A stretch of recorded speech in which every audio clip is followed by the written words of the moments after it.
Selamat siang Pak Teguh dan teman-teman. Di sini kami dari kelompok 3 akan mempresentasikan mengenai gaya hidup dan budaya konsumen. Kelompok kami berisikan 7 orang. Yang pertama yaitu Mita dengan NIM 17 13 24 08, Gita dengan NIM 17 13 24 011, Joanna 17 13 24 022, dan Carolina 17 13 24 025, Krisna 17 13 24 043, Lydia 17 13 24 01, dan yang terakhir Amalia 17 13 24 047. Slide yang pertama akan dijelaskan oleh rekan kita saya semua gagal. Angkat minumanmu, bersedih bersama-sama. Baik, saya akan menjelaskan mengenai pengertian gaya hidup. Apa sih gaya hidup? Gaya hidup adalah adaptasi aktif individu terhadap kondisi sosial dalam rangka memenuhi kebutuhan untuk menyatu dan bersosialisasi dengan orang lain. Rekam gambar dirimu yang terabadikan Gaya hidup bertahu. mencakup yang pertama, sekumpulan Putri kebiasaan, sakit hati, yang kedua, ayah ibu pandangan dan sendiri, pola-pola komitmen respon lama mati, hubungan yang serta menyepi terutama serta untuk masalah. kelengkapan hidup. Kau Yang hanya keempat, menipu, cara berpakaian. cari Yang kelima, pelarian cara kerja dari dan yang keenam, pola pengabdian konsumsi. yang terbakar sirna, mengapur berdebu. Kita semua gagal. Menurut Gilang, beberapa sifat umum dari gaya hidup antara lain, yang pertama, gaya hidup sebagai sebuah pola, yaitu sesuatu yang dilakukan atau tampil secara berulang-ulang. Yang kedua, yang mempunyai masa atau pengikut sehingga tidak ada gaya hidup yang sifatnya nasional. Yang ketiga, mempunyai daur hidup, artinya ada masa kelahiran, tumbuh puncak, surut, dan mati. Baik, yang berikutnya dijelaskan oleh teman saya, Julita.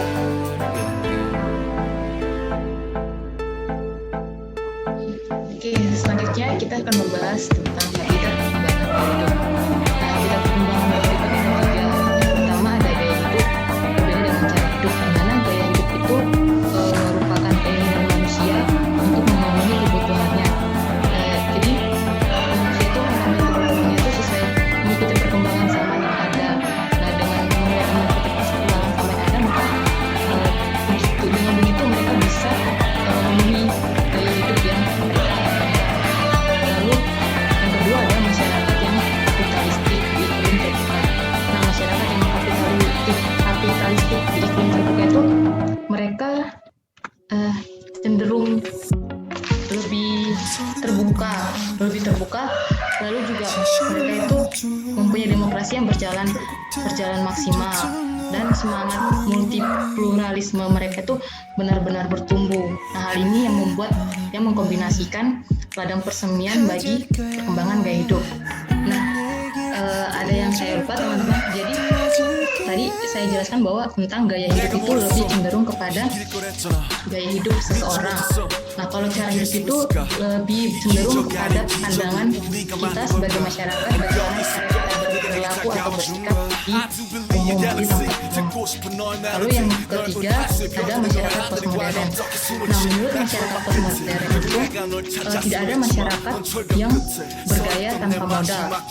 Jadi dikatakan masyarakat modern itu kalau masyarakat itu mengkonsumsi atau menggunakan simbol-simbol ekonomi yang berkelas seperti Bambang. Contohnya saya Bambang meminum kopi di Starbucks dengan harga 50.000, sedangkan Sulityo meminum kopi di angkringan dekat kosannya itu harganya 3.000. Itu perbedaan dari masyarakat postmodern.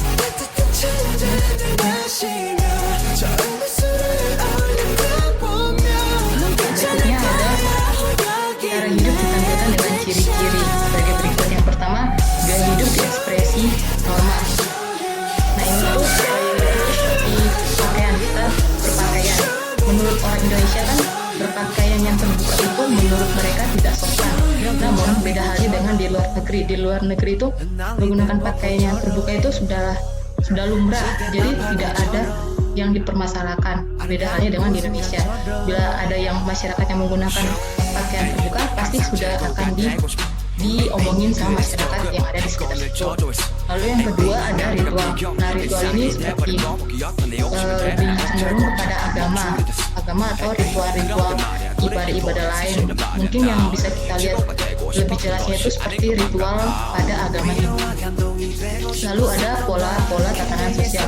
Nah, pola tatanan sosial ini seperti di masa sekarang itu, di masa pandemi itu, di mana masyarakat yang dulunya bisa beraktivitas di luar sekarang sudah harus beraktivitas di rumah masing-masing. Kenapa? Karena pemerintah daerah maupun pemerintah pusat sudah mengeluarkan aturan PSBB atau jaga jarak, pembatasan sosial berskala besar. Lalu pola berikutnya itu seperti kalau teman-teman bisa lihat di daerah masing-masing itu tidak ada aktivitas yang bisa dilakukan masyarakat itu di luar rumah tanpa menggunakan protokol kesehatan. Kalau di tempat saya di Papua itu, kalau ada masyarakat yang keluar tanpa menggunakan protokol kesehatan seperti menggunakan masker, hukuman yang didapatkan itu mereka akan dikasih hukuman push up atau disuruh membersihkan jalanan di sekitar situ. Lalu yang keempat itu apa yang ia konsumsi dan bagaimana ia bersikap atau berperilaku ketika di hadapan orang.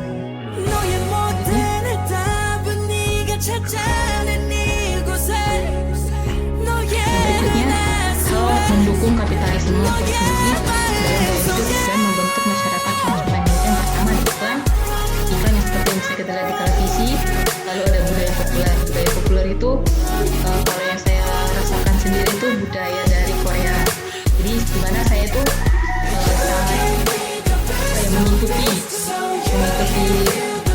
grup dari Korea seperti BTS itu saya sering nonton MV atau video-video mereka. Nah, jadinya saya seperti tertarik dengan budaya Korea karena semakin populer. Lalu media massa ya seperti radio, televisi, HP, dan sebagainya. Lalu ada transformasi nilai modern. Lalu perubahan identitas sosial di era masyarakat postmodern yaitu partisipasi masyarakat. Lalu ada fragmentasi pasar. Nah, fragmentasi pasar itu atau kondisi pasar yang tidak ada penjual satupun yang lebih dominan. Jadi itu bisa dibilang itu pembongkar. Itu selanjutnya akan dijelaskan oleh teman saya.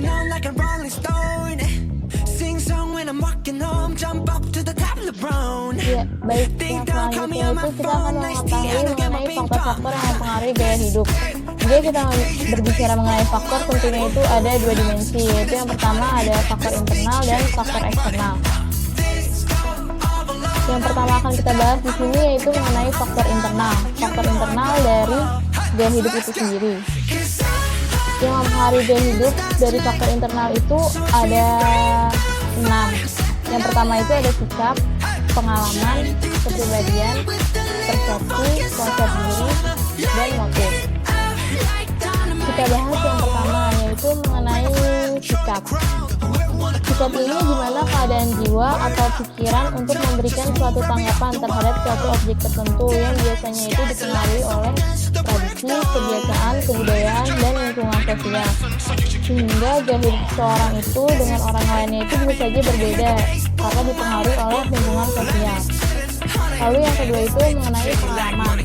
Pengalaman ini dapat diperoleh dari tindakan masa lalu atau kejadian yang telah dipelajari sehingga seorang tersebut itu menjadi berpengalaman dalam melakukan sesuatu hal. Lalu yang ketiga itu kepribadian. Kepribadian itu merupakan karakteristik individu, di mana cara berperilaku juga dapat membedakan setiap satu individu dengan individu lainnya.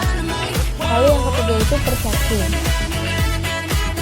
Persepsi itu adalah proses untuk memilih, mengatur, dan memberikan informasi sesuai dengan pandangannya.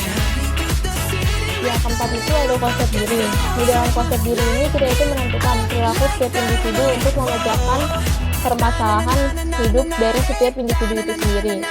Lalu yang terakhir itu ada motif. Nah, motif ini itu akan muncul seiring dengan adanya kebutuhan dalam diri seseorang untuk melakukan suatu hal, seperti kebutuhan rasa aman, kebutuhan hidup nyaman, kebutuhan terhadap prestis, dan lain sebagainya.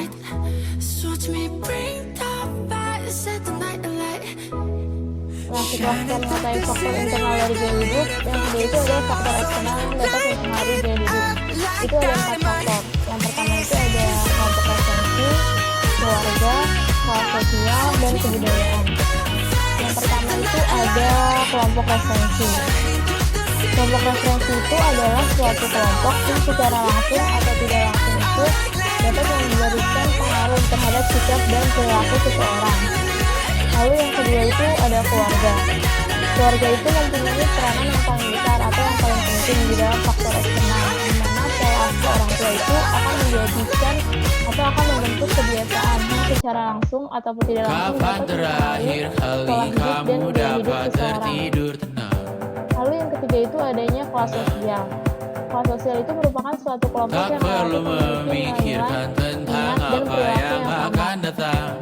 Sehingga tak Di jarang esok seseorang hari, meniru tubuh yang gaya hidup berpatah orang lain di dalam hati bergantung satu tingkatan pada kelas gaji, sosial. berlomba Lalu yang jadi terakhir itu ada asing, kebudayaan. mengais Kebudayaan itu terdiri dari validasi, suatu dan bentuk aku yang dapat pun dipelajari, tak hadir, baik itu seakan pengetahuan, paling kesenian, mahir kepercayaan, menenangkan cara, serta adat dirimu istiadat, yang sehingga merasa mempengaruhi perilaku terpinggirkan seseorang atau mempengaruhi gaya hidup dunia. seseorang. Tak pernah adil, kita semua Selanjutnya gagal. akan Angkat dijelaskan oleh teman minumanmu, saya. bersedih bersama-sama. Selanjutnya saya akan melanjutkan pada tema perbincangan tentang gaya hidup. Next. Putus asa, Tema perbincangan gaya hidup ini menurut David dibedakan jadi 3. Yang pertama itu ada penampakan luar atau surface, yang kedua ada kedirian atau selfless, dan yang ketiga ada sensibilitas atau sensibilitas. Next. rekam gambar dirimu yang terabadikan. Nah, yang pertama itu ada surface. Surface ini menurut David yaitu gaya hidup menjadi tahapan terpenting untuk memanipulasi identitas sosial. Maka gaya hidup selalu teraktualisasi melalui perubahan secara konstan melalui tontonan dari penampilan luar.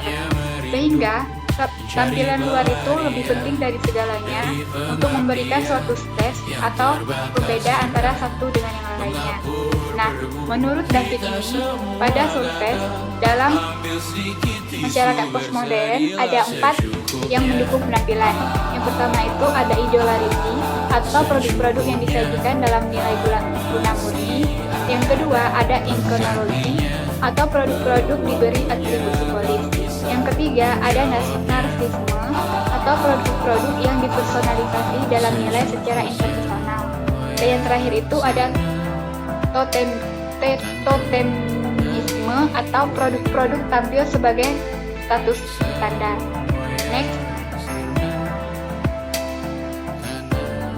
Nah, yang kedua itu ada selfless atau kedirian.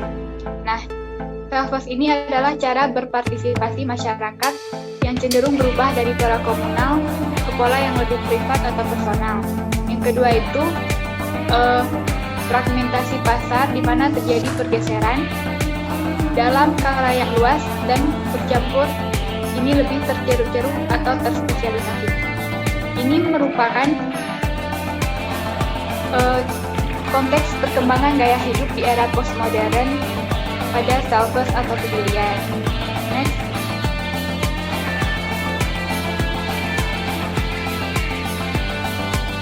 Nah, yang terakhir, yang ketiga ada sensibilitas. Sensibilitas ini berkaitan dengan cara seseorang untuk menunjukkan afiliasinya terhadap berbagai fenomena yang biasa dikenal berbagai kelompok lewat ide, gagasan, nilai-nilai atau citra, serta rasa musik, makanan, maupun pakaian. Berbusana dengan cara tertentu, serta memilih tempat hiburan atau tempat ibadah dan lain-lainnya. Itu semua adalah cara menurutnya saya akan menjelaskan mengenai gaya hidup dan gender. Nah, gaya hidup itu merupakan gaya yang dikembangkan atau diinvestasikan aspek yang tertentu di kehidupan kita sehari-hari. Nah, gaya hidup ini berbeda dengan way of life. Gaya hidup ini juga adalah bagian dari ciri masyarakat.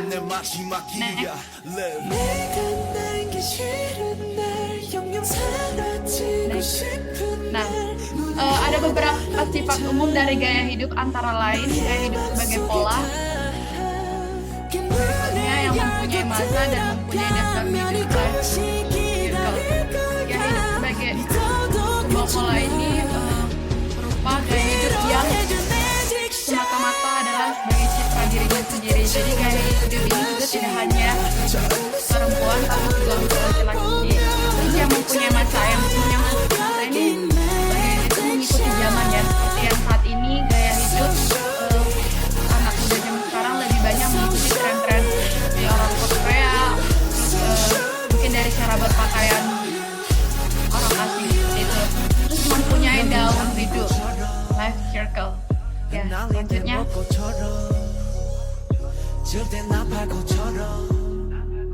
untuk ciri atau karakteristik yang menandai perkembangan masyarakat postmodern yang seringkali terperangkap ke dalam pusaran gaya hidup dan citra diri, yaitu pertama, ketika budaya tontonan atau observable menjadi cara dan media bagi warga masyarakat mengekspresikan dirinya. Kedua, ketika di masyarakat tumbuh dan berkembang kelompok masyarakat kolek yang lebih mementingkan penampilan diri daripada kualitas kompetensi yang sebenarnya. Ketiga, Baiklah, selanjutnya itu ada ciri atau karakteristik yang menandai perkembangan masyarakat postmodern yang seringkali terperangkap ke dalam pusaran gaya hidup dan citra diri. Ini yang pertama, ketika budaya tontonan menjadi cara dan media bagi warga masyarakat menginspirasikan dirinya.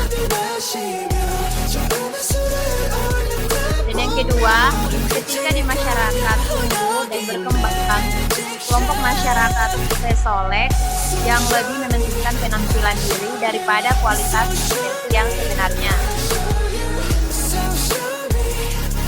Ketiga, estetisasi penampilan diri. Dan keempat, penampakan luar. Next, beberapa sifat umum dari gaya hidup antara lain, yang pertama, gaya hidup sebagai sebuah pola, dan yang kedua, yang mempunyai masa, dan yang ketiga, mempunyai daur hidup.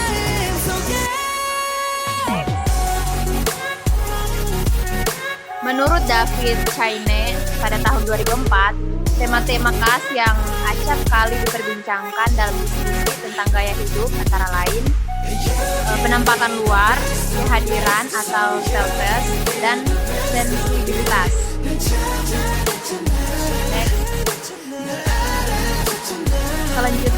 Selanjutnya akan dijelaskan oleh teman saya. Baik, selanjutnya saya akan melanjutkan mengenai kesetaraan gender dalam kehidupan.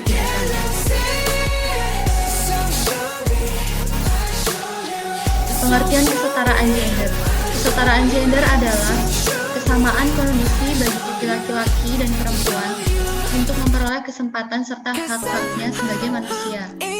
Tujuannya itu adalah agar mampu berperan dalam dan berpartisipasi dalam kegiatan politik, hukum, ekonomi, sosial, budaya, pendidikan dan pertahanan dan keamanan nasional, serta kesamaan dalam menikmati hasil pembangunan.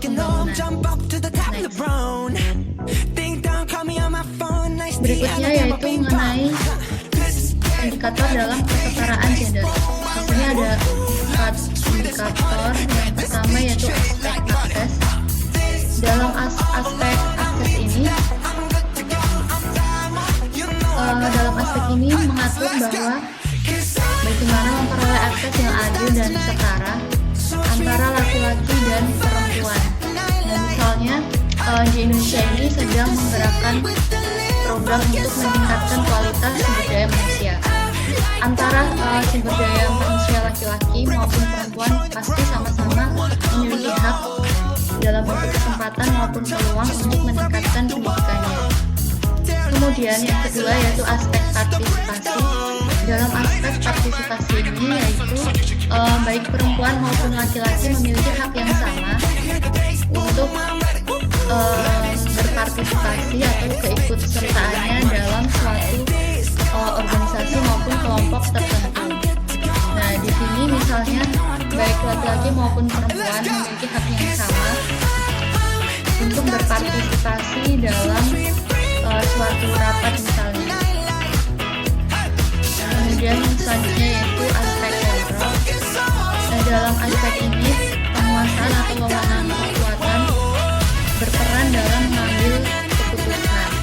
Dalam aspek terhadap kekuasaan ini, baik laki-laki maupun perempuan memiliki hak yang mendasar untuk berperan penting dalam menerapkan wewenang maupun kekuasaannya terhadap suatu kebijakan tertentu. Nah, misalnya kita ambil contoh yaitu kepala desa. Kepala desa itu tidak selalu berkedudukan sebagai laki-laki saja, tetapi perempuan juga memiliki akses atau kedudukan yang memiliki jabatan sebagai kepala desa. Kemudian yang terakhir yaitu aspek manfaat. Di dalam aspek manfaat ini kegunaan dari pengambilan keputusan tersebut diharapkan dapat dinikmati secara optimal yang bermanfaat bagi semua masyarakat baik perempuan maupun laki-laki, bersifat adil dan setara.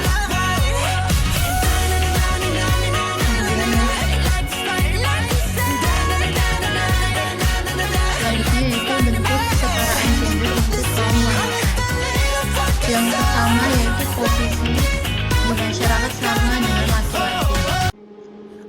Dalam pembahasan hal ini, wanita itu kedudukannya ataupun statusnya itu setara dengan laki-laki. Maksudnya kedudukan wanita ini tidak selalu dipandang lebih rendah dari laki-laki, karena wanita ini posisinya juga memiliki hak yang sama, memperoleh keadilan yang sama, bisa bebas untuk berpendapat apapun di bidang pendidikan ataupun bekerja sesuai dengan kemampuannya tanpa diperlakukan tidak adil dengan laki-laki. Kemudian yang kedua yaitu seorang wanita itu mendapatkan kesempatan pendidikan formal setinggi-tingginya sama dengan laki-laki. Maksudnya dalam poin kedua ini, dalam hal pemerolehan pendidikan, semata-mata tidak hanya selalu laki-laki yang berhak untuk mendapatkan pendidikan lebih tinggi. Misalnya pada abad 18 dulu itu laki-laki pasti dipandang harus memiliki pendidikan yang lebih tinggi daripada perempuan, karena perempuan pada budaya zaman dahulu ibaratnya hanya statusnya itu hanya sebagai ibu rumah tangga saja, atau dia hanya bertugas mengurusi suami ataukah mengurusi rumah tangganya. Tapi di abad yang semakin maju ini, seorang wanita itu juga memiliki hak yang sama seperti laki-laki untuk mengenyam pendidikan yang setinggi-tingginya. Kemudian yang ketiga yaitu wanita itu tidak diperlakukan kasar. Nah, seringkali dalam bermasyarakat ini wanita hanya dijadikan sebagai objek semata, yang fungsinya itu perempuan selalu ibaratnya selalu dikasari oleh laki-laki. Nah, ini merupakan tidak baik dan merupakan contoh ketidakadilan dimanapun berada. Nah, dalam bentuk kesetaraan ini, konstitusi hukum di Indonesia itu juga memperlakukan atau menetapkan peraturan bahwa wanita ini tidak boleh diperlakukan kasar, karena seorang wanita itu juga memiliki posisi yang sama dengan laki-laki.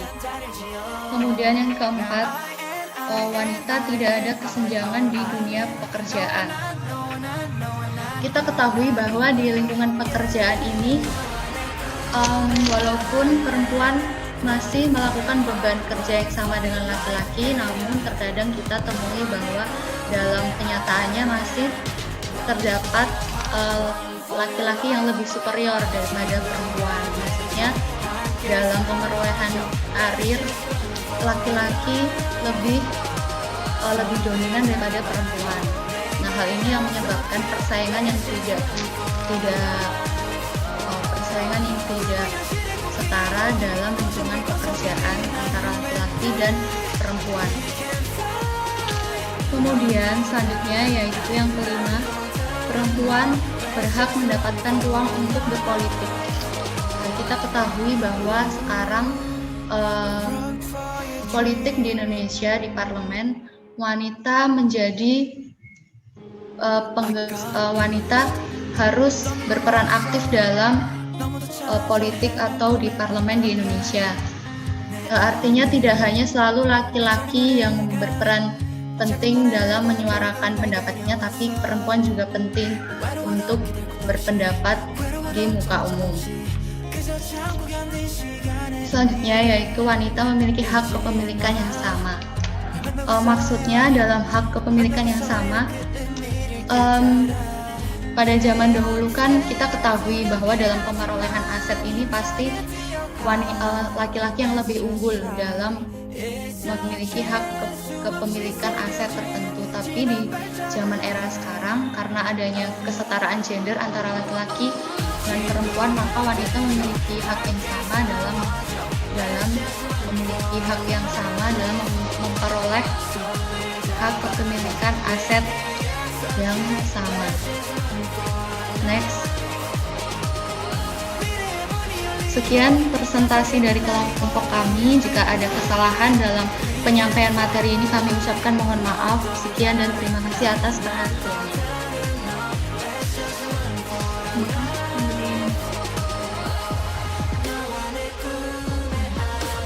Terima kasih.